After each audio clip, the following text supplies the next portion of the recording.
pessoal, tudo bem com vocês? Eu sou a Aline Teixeira, sejam muito bem-vindas e bem-vindos.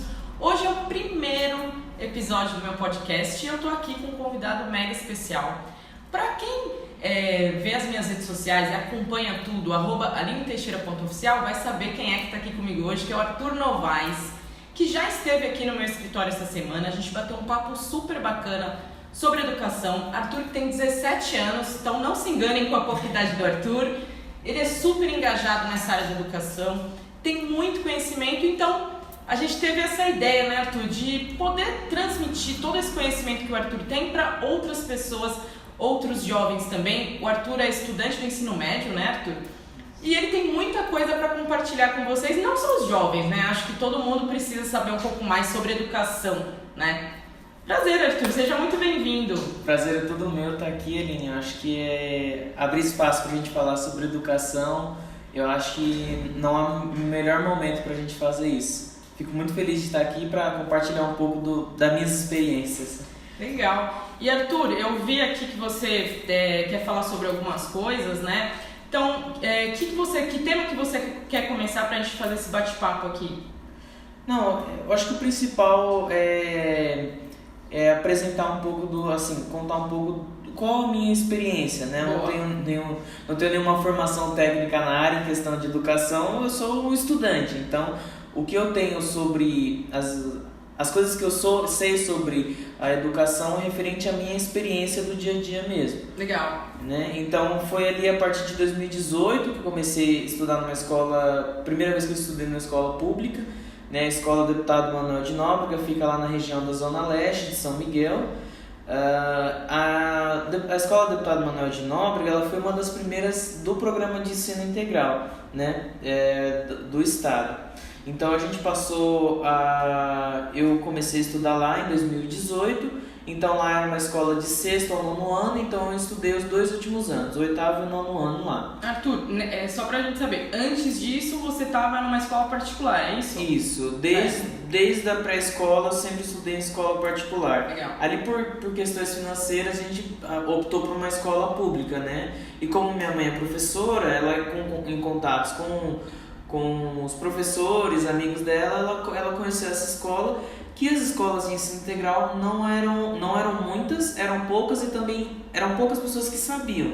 Então foi justamente por ser de dentro da rede de ensino, minha mãe conheceu professores que já trabalharam lá e disseram lá é uma escola boa, de tempo integral. Aí foi que a gente foi atrás e conseguiu uma vaga para eu estudar lá. E Arthur, me fala uma coisa, qual que é a diferença, né? A não ser, lógico, tem a questão do horário, sim, né?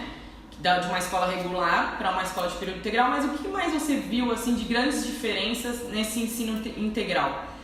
No estado de São Paulo, até creio que em meados de 2012, existiam as ETs, que era Escola de Tempo Integral. Então era escola normal, só que de tempo integral.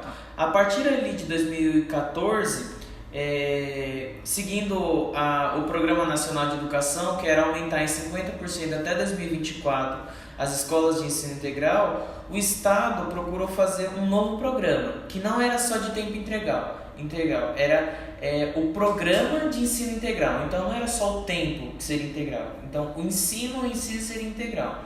Então ele, além de abranger a base nacional, português, matemática, todas as matérias comuns que a gente tem na escola, ele inseriu algumas matérias da parte diversificada, que eram as matérias de projeto de vida, orientação de estudos, protagonismo juvenil. Isso também varia muito do currículo de cada escola. Então, de acordo com o perfil do professor e da gestão, a escola podia se adequar. Tá, então cada escola pode ter essas matérias diferentes, é isso? Isso, o Estado traz, pelo menos no início, né? No início era dessa forma. Então você podia ir em algumas escolas de ensino integral, nem todas eram a mesma coisa, né? Agora passou a ser. Tá. Mas na época, da parte variada, principalmente, era protagonismo juvenil, projeto de vida, orientação de estudos e as aulas de clube juvenil e as disciplinas eletivas. Então,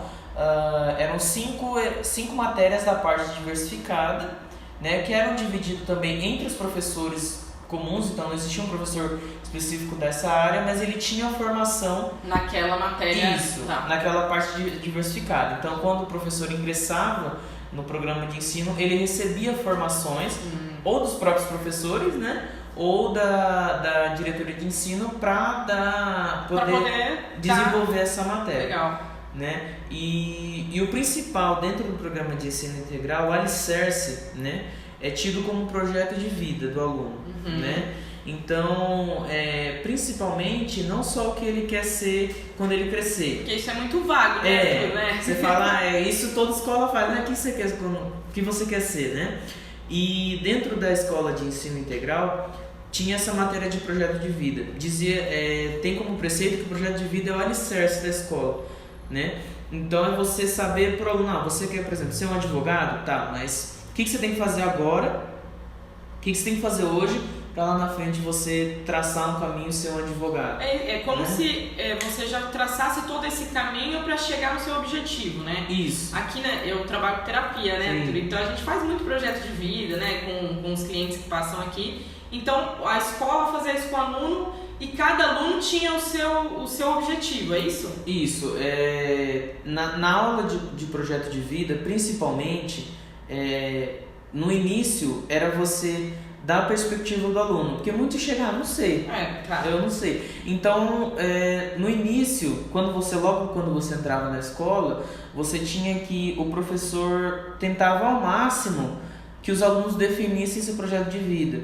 Então, em alguns momentos nós fazíamos testes vocacionais, víamos algumas áreas que nos interessavam de alguma maneira. Então, acho que inicialmente é você, não que o aluno escolha uma profissão, mas é que ele veja algo. Tem um norte, pelo menos. Tem um norte, alguma coisa. Então foi a partir daí que o principal do ensino integral, que é o projeto de vida. E o projeto de vida,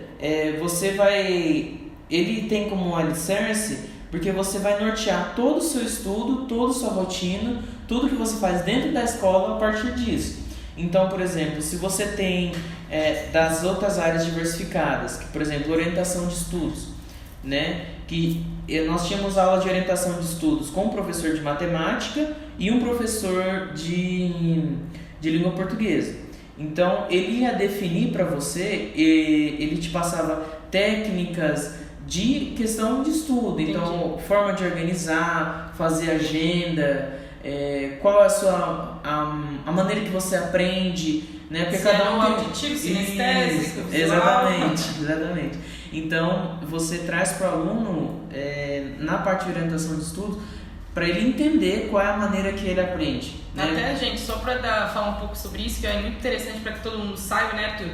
Nós temos os nossos canais, né, preferenciais de aprendizado. Então, todo mundo tem, né, esses canais. E algumas pessoas vão preferencialmente para... Isso é inconsciente, né, Arthur? A gente não sabe. Aí você fez um teste, provavelmente você descobriu. Sim. Qual foi o seu? Não, eu tenho a questão de escrever mesmo. Escrever. Para eu aprender, eu tenho que escrever. Então, e tem gente que é só ouvindo uma aula, tem gente que precisa escrever, então tem um monte de... Tem gente que precisa ver o vídeo do professor e tal. É muito legal. E essa parte de orientação de estudo era muito interessante, ainda claro, porque você não tem mais... O professor também se adequa à maneira que o aluno aprende. Isso, né? É legal. Muitas vezes era muito raro você ter essa coisa de visto do caderno. Uhum. Então não era fotocópia, não era o professor passava na lousa e você copiava. Então, se a minha maneira de aprender é fazendo esquemas, então eu vejo o texto do professor, visualizo, leio,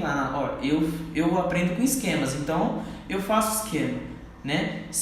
Na aula de orientação de estudos, o professor trazia técnicas para cada aluno. Entendi. Né? Então, acredito que a parte de orientação de estudos era muito importante. E essa divisão de português e matemática também era, porque você aprende diferente também, né? A maneira que você, principalmente a questão de língua portuguesa, interpretação de texto, é um jeito. E existem técnicas de estudo de matemática também, né? Existem macetes, fórmulas, então, principalmente a parte de orientação de estudos era muito visado isso. Eu acho interessante que, dessa forma, parece que os alunos não são tipo números dentro da escola, né? Mas é uma coisa mais humanizada, né? Com um aprendizado até meio que individual, né? Porque aí cada aluno sabendo como melhor aprende, né? O que melhor é para ele, dá uma diferença assim absurda, né, Arthur? Exatamente.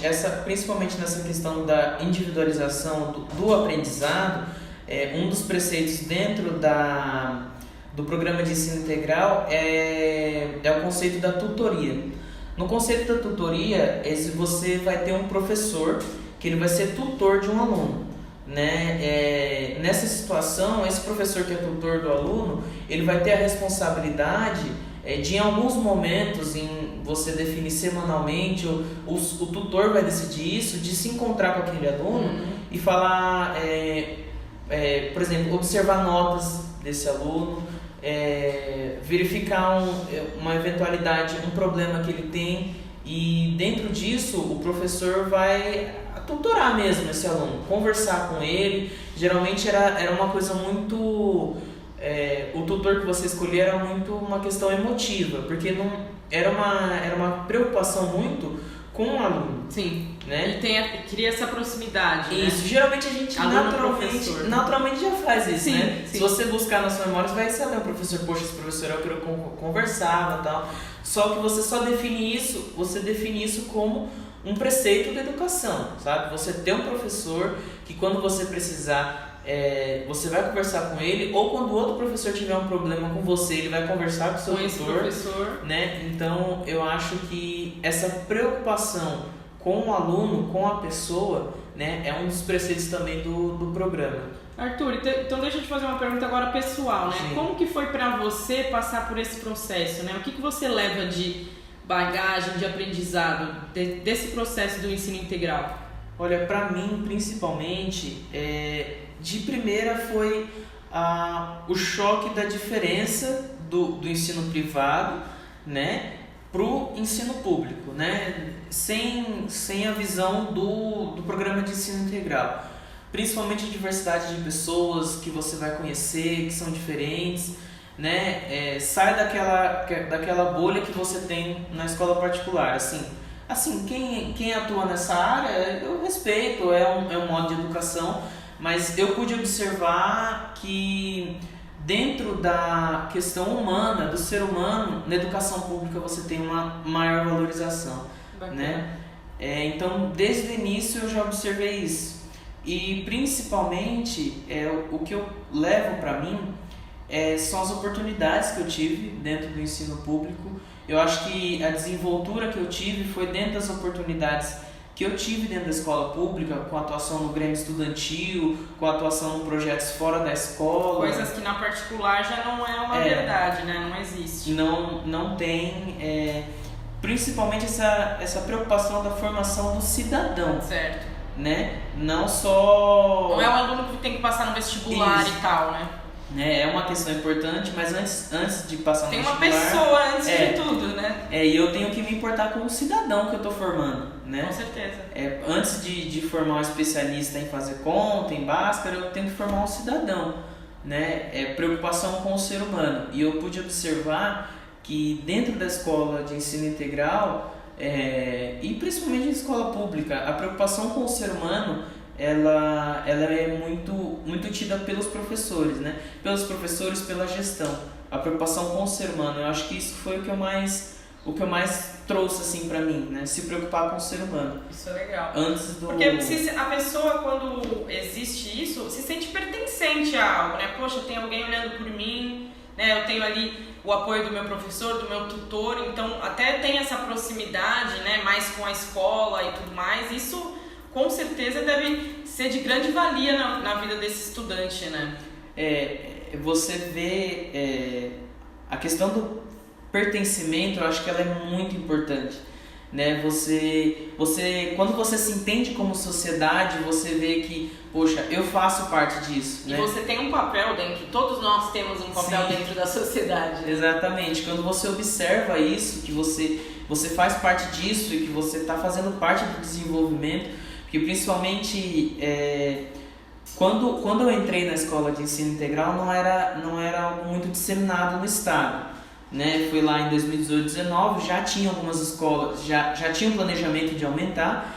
Então, fazer parte disso foi legal, que eu entendi que eu estava fazendo parte de um laboratório. Legal. Né? Que as escolas estavam iniciando e, na época, era uma preocupação até mesmo dos professores, gestores, que, a gente tem que fazer isso dar certo, porque senão eles não vão continuar. Né? Então, tinha uma preocupação muito grande. Falou, olha, vocês têm que publicar, tem que chamar mais gente para conhecer o programa, porque a preocupação era acabar. E a gente viu que deu certo. Se você observar os índices do IDEB, índice de Saresp, se você for olhar números, realmente deu certo, o aprendizado melhorou, né? Então, eu acho que foi muito importante pro Estado de São Paulo quando ele entendeu a necessidade do programa de ensino integral. E a importância, né? Exatamente. Foi traçada essa meta pelo Programa Nacional de Educação, né, de 2014 a 2024,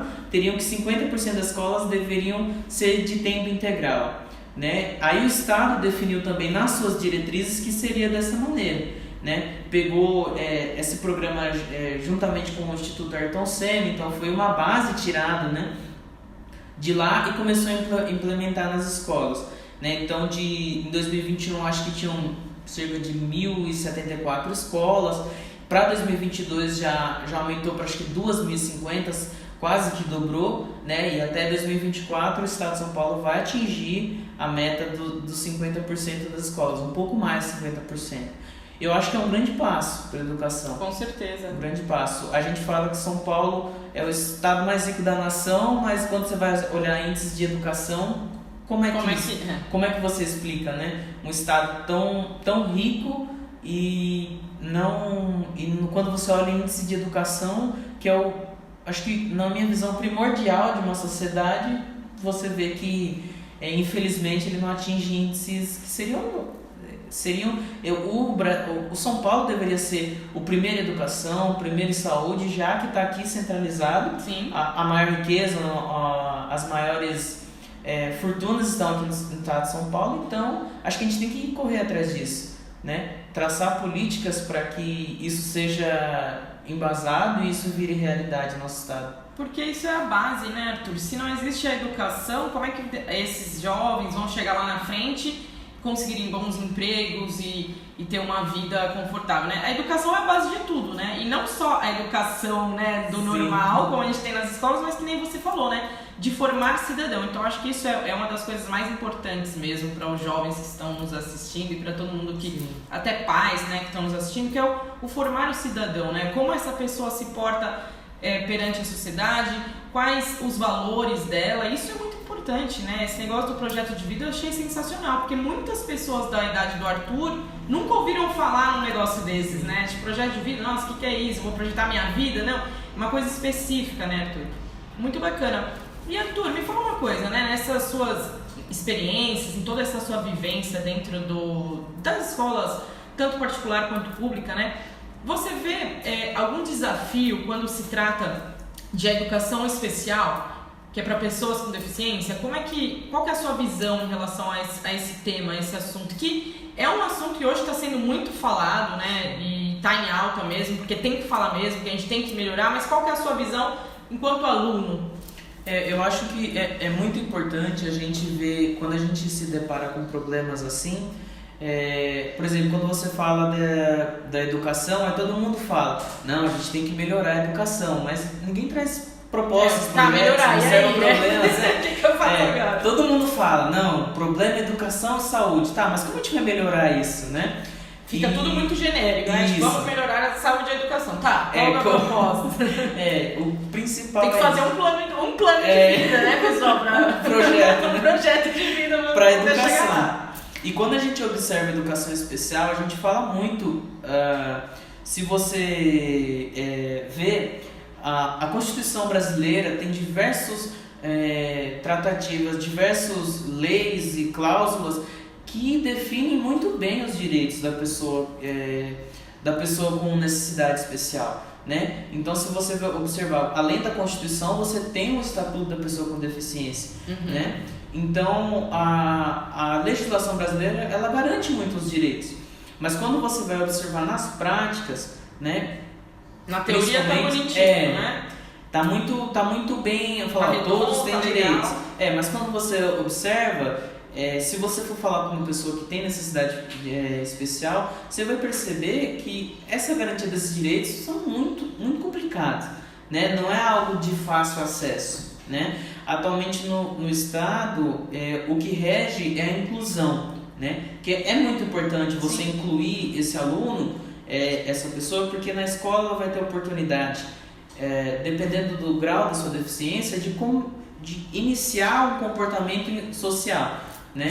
Então, quando ela está em casa, o social que ela tem é a família, né? Então, na escola é uma grande oportunidade dela ter contato com outras pessoas, e o mais importante é que na escola ela vai ter observação de outra pessoa, né? Vai ter observação de um adulto, de um professor, de um profissional. Então, para a educação especial, principalmente das pessoas com transtorno do espectro autista, a questão da socialização ela é um desafio, né, para o autista. E na escola, na minha visão, é o melhor ambiente para isso, né, porque você vai ter o assessoramento, o monitoramento dessa socialização, né? E quando você vai ver no Estado, o professor ele tem muita dificuldade de fazer isso. Primeiro que as técnicas, acho que você pode falar muito melhor nisso, mas as técnicas, elas cada vez mais elas estão se atualizando, né? E a gente vê que os professores não seguem essa atualização de técnicas de ensino, né? Não por culpa deles, mas muito mais às vezes não tem tempo, né, para se aperfeiçoar, se atualizar, fazer um curso, né? Exatamente. E o Estado tem que fomentar isso, né? O Estado tem que ir atrás disso, e de profissionais na área para trazer formação, né? Então hoje você vai observar principalmente escolas que tem um aluno com, por exemplo, transtorno do espectro autista, ele está na sala de aula, porém o professor ele não tem formação para adaptar, por exemplo, a sua aula para isso. Então, se ele for necessário fazer isso, ele vai ter que correr atrás por conta, né? Então, acho que seria muito importante, e é uma das coisas que deveria se colocar, é que ter um professor auxiliar para esses alunos, né? Muitas vezes você vai ter sala aí com 2, 3 alunos que tem autismo ou algum outro tipo de deficiência intelectual, que vai ter que, você tem que adaptar a aula, você tem que dar uma atenção especial. E hoje uma sala com 20, 30 alunos, o professor titular da sala não vai ter condição de fazer isso, né? Porque já tem os 30 alunos e aí ainda mais tem que ter esse cuidado e muito provavelmente ele não vai ter a condição mesmo de estar realizando essa tarefa, né? Sim, é necessário ter esse professor auxiliar na sala de aula para auxiliar esse professor, tá junto com os alunos, né? Principalmente os que têm autismo ou outra deficiência intelectual. Atualmente, para conseguir isso, né, a maioria, se tem algum professor auxiliar na sala de aula, é por medida judicial. Alguma família, um pai e uma mãe que entraram. Isso, o pai entra na justiça e a justiça determina isso, né? Aí a diretoria de ensino vai atrás de fazer a contratação. Mas se hoje você fizer a solicitação para a diretoria de ensino, ela vai negar, né? Vai negar. Geralmente a desculpa utilizada é que não tem recurso para fazer esse tipo de contratação, não existe nenhuma resolução que define a obrigatoriedade, né? E realmente não existe, né? Então acho que para você trazer seguridade para isso é você definir uma lei. Sim, ter uma obrigatoriedade, né? Você ter a obrigatoriedade, porque, por exemplo, se você cria um programa, beleza, você cria um programa, mas aí entra outro governo, e aí, o que você faz? Se ele não continuar com esse programa, né? Porque se não está em lei, né? Eu acho que o necessário é você criar uma lei que garante que esse aluno vai ter o assessoramento de um professor. Então, você trazer profissionais para a escola, né, para o profissional falar, olha, esse aluno precisa de uma atenção especial, e fazer esse encaminhamento e trazer esse profissional, né? E também nas escolas que atendem alunos com necessidades especiais, tem os núcleos das salas de recursos, né? Então é um outro aparato do Estado que eu acho que na educação pública, se você observar as escolas particulares, você não vai ter isso. Né? Você não vai ter uma estrutura adaptada para o aluno com necessidades Arthur, especiais. só para o pessoal que está assistindo a gente, o que seria essa sala de recursos? Sem dar uma explicadinha, só para o pessoal entender. A sala de recurso, ela não são todas as escolas que tem, como se fossem polos, né? Cada diretoria, de acordo com a demanda, se aquela escola tem muito aluno com necessidade especial, ele traz a sala de recurso para aquela escola, né? E a sala de recurso é um ambiente dentro da escola, né? Ela é dividida entre alunos com atendimento a alunos com deficiência visual, deficiência auditiva e transtorno do espectro autista. Legal. Né? E também de deficiência intelectual, além do autista. E são salas que tem dentro da escola, então o pai do aluno desde que o aluno esteja laudado, ele tem um laudo médico afirmando que ele tem aquela doença. Então precisa ter o diagnóstico. Isso, precisa ter o diagnóstico assinado pelo médico dizendo que ele tem aquela deficiência, e a partir disso a escola tem a obrigatoriedade de oferecer a sala de recursos. Nesse caso, eles têm a obrigatoriedade. Isso, então. A escola é obrigada a oferecer, e caso o pai talvez tenha um atendimento em outra instituição, ele tem que escrever, dizer por escrito que ele foi ofertado a ele e ele está se recusando. Tá. Né? Então, hoje as escolas as que têm salas de recurso têm a obrigatoriedade de oferecer. Né? E dentro dessas salas de recurso, geralmente, em sua maioria, são psicólogos e psicopedagogos que são contratados pela diretoria para trabalhar nessa sala de recurso.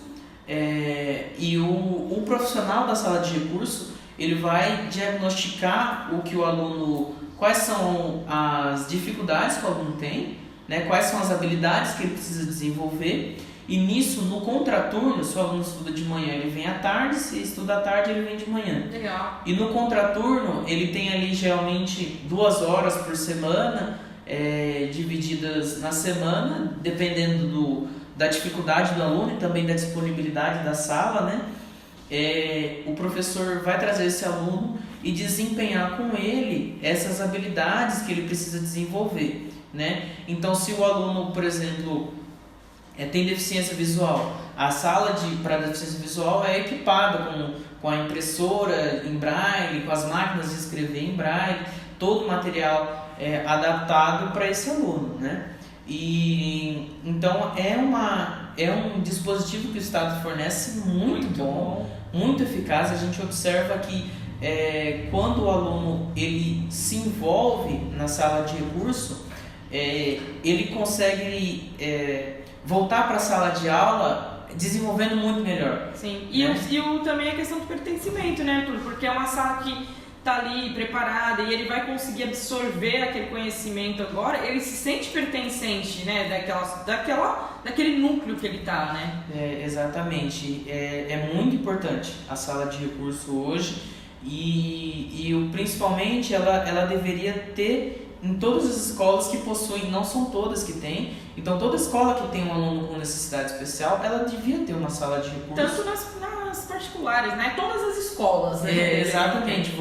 Porque além da sala de recurso, você deveria ter um profissional dentro da escola com formação específica na educação especial para ele se preocupar, né, com isso, para ele definir. Então, se você vai ter uma atividade na escola, você tem que ter um profissional que vai adaptar essa atividade para esse aluno. Sim. Né? Não só para o aluno que tem deficiência física ou deficiência visual ou auditiva, adaptar para todos os. E tem que ser um profissional que tenha um conhecimento sobre isso para poder fazer essa adaptação de uma forma correta, né? Porque às vezes um professor quer ajudar e de repente ele faz de uma forma que não vai, né? Por isso que tem que ser uma pessoa realmente capacitada, né? Que tenha o conhecimento nisso, né, Arthur? Porque hoje o professor ele acumula muitas funções, entendeu? É você querer tirar do professor essa responsabilidade, né? Que sem dúvida é uma responsabilidade muito grande, e você ter um profissional formado específico nessa área, é muito importante, né? Você ter um psicólogo, um psicopedagogo especializado nessa área para ele desenvolver, né? Então, principalmente na educação especial, são essas diretrizes que eu acredito que a gente fala muito da importância da educação especial, mas é muito difícil você ver alguém indo na escola e observando, né? Muitas pessoas nem conhecem esses aparatos que o Estado oferece. Por isso que eu até pedi para você explicar melhor, para que as pessoas saibam que isso existe, né? Muita gente não sabe. Existe, é do Estado e é público. Funciona, né? Quando funciona é bom. Exatamente. E é público, é do povo, então a gente tem que conhecer e ter noção de que na escola e do lado da sua casa tem todo esse trabalho, né? Hoje a gente vê a estrutura da Secretaria de Educação, são muitas pessoas profissionais da área de educação, com formação, com experiência. Então você não pode assim desvalorizar o profissional da educação pública, que no estado de São Paulo é de tradição o ensino, né? Então tem muita gente boa, né? Basta você criar políticas para aproveitar esse conhecimento das pessoas, né? Eu acho muito importante a gente começar a observar esses profissionais, não só observá-los, os que já têm, e também formar, né? Você incentivar o professor, né? a trazer formação, valorizar o professor, né? Porque é uma profissão muito...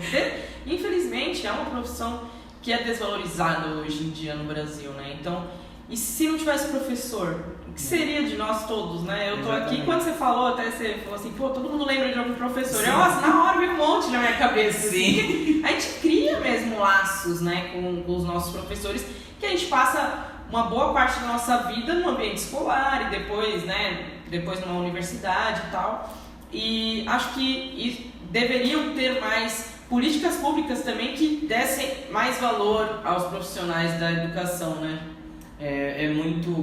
Hoje é muito triste você ver quando você fala que você, por exemplo, você quer ser professor, a pessoa não reage, não é? Tua cara, ou fala, nossa, tem certeza, tal. E pelo contrário, você fala, nossa, que bom, nossa, que importante. E é engraçado, né? Porque antigamente, o Arthur não vai lembrar, né? Porque ele é muito novinho. Mas era uma coisa que dava orgulho nas pessoas, né? Tipo, nossa, acho que vou fazer pedagogia, tenho magistério, não sei o que lá, e todo mundo, nossa, que legal, você quer ser professor, porque é uma profissão tão que tem, sabe, pô, você está transmitindo conhecimento, quer coisa melhor do que isso, você transmitir conhecimento para outras pessoas, e aí essas pessoas um dia também vão poder transmitir esses conhecimentos, né, porque se não tivesse, aí eu vou ficar com aquele conhecimento parado aqui em mim, e não vou dividir com ninguém, e como que as pessoas vão aprender, né, então... Pô, é uma coisa que devia ser muito mais valorizada, né? Tinha que ter orgulho, vocês professores que estão nos assistindo, tenham orgulho de quem vocês são, porque estão formando o mundo, é isso, né? No fundo. E infelizmente essa desvalorização, ela gera dois efeitos. A profissão desvalorizada, você atrai maus profissionais e você acaba, os bons profissionais não vão atuar nessa área. Sim. Né? Porque acaba sendo uma profissão desvalorizada, né? E no programa de ensino integral, a observância na valorização do professor, principalmente na relação financeira, foi um dos aparatos utilizados pelo programa para atrair bons profissionais. Então, o professor que atua no ensino integral, ele tem uma valorização, acho que 75% a mais no salário. É uma motivação. É uma motivação. Mas, em contrapartida, ele de certa forma, ele não tem uma total estabilidade, né? Então, se ao final do ano a gestão observar que ele não é um bom professor ou não se adaptou ao programa, ele pode ser desligado do programa e ele volta para a sala de aula comum. E sai do programa de ensino integral, né? Assim, é bom e ruim. Bom e ruim, né? Mas é para você atrair bons profissionais. Sim, porque também vão estar ali as pessoas que realmente sabem, conhecem, entendem do programa, né? E conseguem fazer aquilo da melhor maneira possível, né? Exatamente. Eu acho que a valorização do professor, eu acho que se a gente começar por isso, eu acho que a gente vai ter uma grande mudança na educação de São Paulo. E até mesmo, Arthur, falando sobre isso, né, os casos de burnout que tem em professores, assim, outro dia eu estava fazendo um trabalho na faculdade, né, que eu também estou estudando de novo, terceira faculdade, e a gente fez um trabalho sobre burnout, e um dos números, agora eu não vou lembrar, mas assim, os professores têm muito caso de burnout, porque é isso, né, é desvalorizado, não ganha bem, né, e muitas vezes não, né, a maioria das vezes o trabalho não para ali na escola, porque as pessoas acham assim, o professor vai lá, dá as aulas, vai pra casa e dorme. Tipo, não, ele tem a aula pra montar, ele tem as provas pra corrigir, os exercícios que ele precisa pensar pra fazer pra aula e tal, ele nunca para, né, e durante a pandemia isso foi uma coisa assim, porque realmente o professor era tipo quase 24 horas no ar, porque os alunos mandando WhatsApp, não sei o que lá, e com dificuldade, né, no aprendizado e tal. E tem muito caso, né? E o burnout ele pode desenvolver ansiedade, depressão e um monte de coisa. Que às vezes acontece do professor, de tantas baixas que a gente vê de professor que pede licença por conta de coisas assim, né? Dessas doenças emocionais. Então, uma valorização, além de melhorar toda essa questão da educação, porque tudo começa no professor, né? A gente sabe. Também melhora nos casos pessoais desses professores, né? Sim, eu acho que uma outra bandeira a se levantar é o atendimento psicológico, de ter um psicólogo nas escolas para se preocupar não só com os alunos, mas também com a saúde emocional do professor, né? Sim. Hoje você vê grandes empresas, você tem um psicólogo que trata das relações dentro da empresa, né? E em qual outro lugar, se você buscar na sua memória, as maiores emoções da adolescência aconteceram na escola. É verdade, aqui já pensando um monte de coisa que aconteceu. Na escola, então, se você tem um ambiente tão tomado por emoção, né, e atualmente a gente vive um momento tão, assim, a questão emocional tão dita, né, as pessoas falam tanto da questão emocional, né, então você ter um profissional psicólogo é de extrema importância. Sim, né? E essa parte que você falou, nossa, veio aqui sobre ter também pro acompanhamento do professor, né, então, como você falou, em grandes empresas, isso acontece mesmo, hoje mesmo, agora é tudo home office, né? Sim. Eu tava em casa na hora do almoço e a minha namorada tava numa reunião online e eu tava ali ouvindo o que tava falando e ela tava tipo num coaching grupo com um psicólogo e eles não estavam falando coisa de trabalho, mas coisas pessoais, né? Então, aí você vê, então em grandes empresas, que eu não vou falar o nome da empresa, né? Em grandes empresas tem esse acompanhamento e, todo mundo fala, que legal, que bacana, estão olhando pra mim, né? Então, aí se tem algum caso que a pessoa precisa, vai falar ali no particular. E é na escola, que como você falou, tantas emoções. Sim. E cadê esse profissional para poder cuidar da saúde mental das pessoas, né, Arthur? Hoje, se você observar em escolas particulares, ou você observa que tem, sim, não necessariamente um psicólogo, mas talvez um psicopedagogo, que ele vai se preocupar com o emocional do aluno, né? Hoje de forma indireta, você tem essa preocupação. O professor, ele acaba se preocupando com isso, mas ele não tem formação específica para isso, né? Na área. Então você precisa de um profissional para se preocupar com isso, ou seja, é menos uma coisa o professor se preocupar. Sim, né? Porque isso é uma coisa, né, Arthur, que eu ando lendo muito sobre isso, que é a saúde mental do jovem, né? Sim. Outro dia eu tava vendo uma reportagem que teve eu não sei que estado que foi, mas um monte de garotada teve crise de pânico, tudo junto, assim, na mesma hora, cara, uma parada absurda. E aí foi super comentado, né? E isso, até no meio terapêutico, todo mundo falando sobre isso. E eu tava conversando com uma amiga minha também, que tem filha pequena que tá na escola, e ela foi chamada para uma reunião de pais em que o assunto era saúde mental. Acho que a filha dela tem 12, 13 anos. Eu falei, cara, né?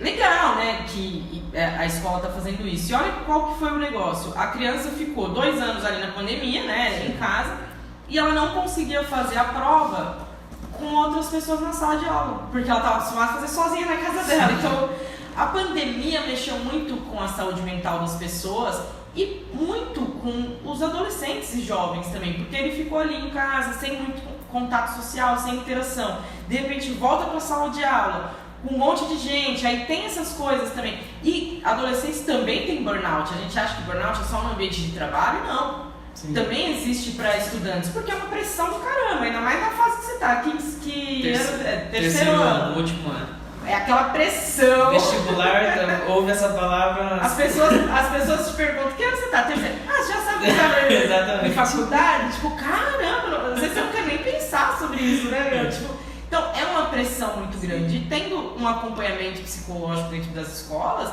com certeza isso vai melhorar pra caramba, né? Sim, eu depois das escolas que eu passei, graças a Deus eu consegui manter uma relação quase de amizade com os professores e diretores. Que não é muito difícil, né, pessoal? É uma pessoa fantástica, né? Já vai sair daqui, já tá meu amigo, né? A gente já é amigo, já.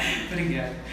Mas nessas andanças depois da pandemia que eu comecei a ir para as escolas, você observa que os números de atendimento em questão de brigas, desentendimentos, aumentou demais, né? Desde lá do fundamental, do primeiro ano até o ensino médio, né? Então você pode observar que, assim, é uma noção que eu tenho, assim, de experiência, nada específico estudado, né? Mas eu acredito que o jovem, nesses 2 anos que ele ficou fora, ele desaprendeu a viver socialmente. Sim. Né? Então você tem muitos problemas com... Hoje, se o professor parar para pensar, uma escola que eu visitei do ensino fundamental, essa escola que eu estudei, Manuel de Nóbrega, o número de atendimento com alunos em questão de desentendimentos, problemas, aumentou demais. Porque é complicado você dizer, né? Mas na pandemia a gente falava muito, não, depois disso a gente vai aprender a valorizar o ser humano e tal, mas a gente... Não é assim que funciona na prática, é tão fácil. A gente observou que talvez não foi isso que aconteceu, né? Esses 2 anos de que é uma coisa que o povo quer romantizar as coisas que às vezes não tem que romantizar. Porque numa fase de adolescência é quando a pessoa ela tá construindo a identidade dela. E aí dá 2 anos de pause, de interação social, porque é mais ou menos isso que aconteceu. Ah, mas tem internet e tal. A gente sabe que isso não é a mesma coisa. Para nós que somos adultos já foi difícil e complicado e a gente já tem uma identidade formada, a gente já construiu uma identidade. Imagina para uma pessoa que está aí na fase da adolescência de ficar 2 anos sem essa interação, que é muito importante para o desenvolvimento desse adolescente, né? Você teve, principalmente, por exemplo, lá no ensino fundamental, você teve alunos que ficaram sexto, saíram lá do terceiro ano, aí era fazer quarto, quinto, que é onde você finaliza o fundamental, do fundamental 1 e vai para o 6º ano. Então, ele saiu do terceiro ano e foi pro sexto, né? Então a perda de aprendizagem é muito grande, a questão de relação entre pessoas, essa perda é muito grande. Muito grande. Né? E você, onde você anda, onde você vê na internet, você vê falando sobre a preocupação com a saúde emocional. Então, por que não no Estado oferecer também, né, essa assistência para o aluno, para os professores principalmente, que foi uma classe também que passou maus bocados durante a pandemia, né? Então acho que é muito importante a gente trazer isso para a discussão, traçar metas e projetos para a gente desenvolver esse tipo de atividade na escola, né? De você ter o assessoramento do professor, do aluno, da gestão com o apoio emocional. Isso são um monte de coisa que a gente está falando aqui que tem um único objetivo, né, Arthur? Que é melhorar a educação, que é a base de tudo. Então, precisa realmente ser colocado em pauta, precisa estar em debate, precisa ser conversado, principalmente os jovens, né? Porque hoje a gente vê na política, né? A política é feita de pessoas mais velhas e tal, e às vezes não escutam, não ouvem o jovem. E às vezes o jovem também não vai atrás para falar, né? Tipo assim, mas tem tanta coisa que podia melhorar, mas eu também nunca corri atrás e fui ver e falar com alguém e tal. E é legal você estar aqui hoje e a gente transmitir essa informação para as pessoas, tem um mosquitinho aqui me atrapalhando, a gente transmitir essa informação para as pessoas e para os jovens também, para irem atrás dos direitos e, a pessoa que está ali, é o que eu sempre falo, eu só vou saber o que acontece dentro de um lugar se eu perguntar para alguém que está ali. Não adianta eu virar e começar a falar assim, não, porque hoje a educação pública no Brasil é assim, assim, assim, com números e dados. Sim. Beleza, qualquer um pode fazer isso. Eu vou lá, pesquiso, mas e a vivência? E quem está ali no dia a dia, né? Aquele professor, o diretor, os alunos, é totalmente diferente. Então eu só vou saber o que realmente acontece quando eu ouvir. Sim. Né? Por isso que é legal o Arthur estar aqui hoje, para a gente poder ouvir, né, sobre o que está acontecendo. Eu acho que é muito importante que as lideranças como você comecem a procurar quem teve algum tipo de experiência, né, pra gente, que cada um tem a sua visão de mundo, né? Eu tinha a minha visão de mundo quando estava na escola privada em relação à escola pública. Quando eu entrei na escola pública, minha visão de mundo mudou totalmente, né? Então a gente falar com quem tem experiência, falar com o professor, falar com o diretor de escola, o coordenador, é muito importante, né? Você falar com quem está no dia a dia, né? Quem se envolve realmente está na educação. Com certeza. Então é isso, pessoal. Estamos chegando ao fim. Arthur, muito obrigada, viu, por estar aqui, né? E pessoal, quem está nos assistindo, pode vir. Esse é o nosso podcast. Mandem mensagem no @alineteixeira.oficial ou no WhatsApp 941222232 e converse com a gente, vem colocar suas ideias, vem falar sobre isso, igual o Arthur veio hoje, falar sobre a vivência dele nas escolas, na educação. E é isso, Arthur, podemos nos despedir, vou deixar passar a bola para você agora. Um grande beijo para todos vocês e, Arthur, muito obrigado pela presença, adorei mesmo. É muito importante a gente estar se preocupando com a educação, se preocupar com quem está na área, com quem conhece um pouco, né? E para a gente traçar metas e objetivos a partir de quem tem um pouco de experiência. Fico muito feliz de ter gente como você se preocupando com isso. Muito obrigado mesmo. É isso aí, galera. Pode vir.